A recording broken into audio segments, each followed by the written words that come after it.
അങ്ങനെ ചക്ഷുക റെഡി. എല്ലാവരും ട്രൈ ചെയ്ത് നോക്കണം. ചക്ഷുക നമുക്ക് മലയാളി തിരിച്ച് തയ്യാറാക്കിയാലോ. അതിനായി 2 സവോള, 2 തക്കാളി, 1 ക്യാപ്സിക്കം, കുറച്ച് വെളുത്തുള്ളി, 2 പച്ചമുളക്, ഇതെല്ലാം നന്നായിട്ട് ഇതുപോലെ അരിഞ്ഞ് വെച്ചിട്ട് നമുക്കത് തയ്യാറാക്കാം. ചക്ഷുക തയ്യാറാക്കാനായി നമുക്ക് പാൻ വെച്ചിട്ട് ബട്ടർ ഇട്ട് കൊടുക്കാം. ഇതിലേക്ക് കുറച്ച് ഓയിലും കൂടി ചേർക്കുന്നുണ്ട്. ബട്ടർ മെൽറ്റ് ആയിട്ടുണ്ട്. നമുക്ക് അരിഞ്ഞ് വെച്ച് സവോള ഇട്ട് കൊടുക്കാം. പച്ചമുളക് ഇട്ട് കൊടുക്കാം.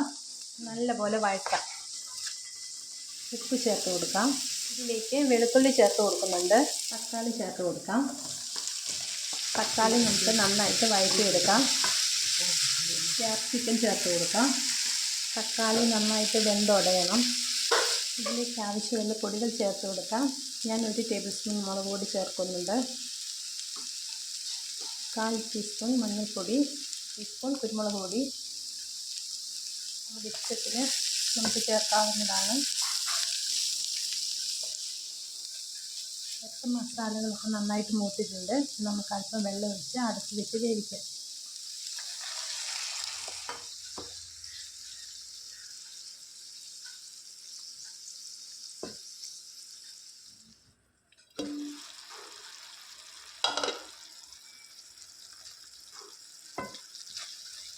തക്കാളിയൊക്കെ നന്നായിട്ട് വെന്തുടഞ്ഞിട്ടുണ്ട്. നമുക്ക് മുട്ട ചേർത്ത് കൊടുക്കാൻ 4 ഹോൾ ഇട്ട് കൊടുക്കാം.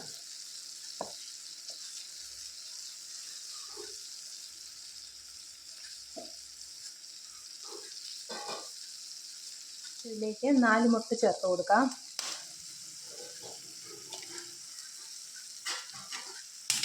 ഒന്ന് അടച്ച് വെച്ച് കൊടുക്കാം. നമ്മുടെ ചക്ഷുക റെഡി ആയിട്ടുണ്ട്. നമുക്ക് ഗ്യാസ് ഓഫ് ചെയ്യാം.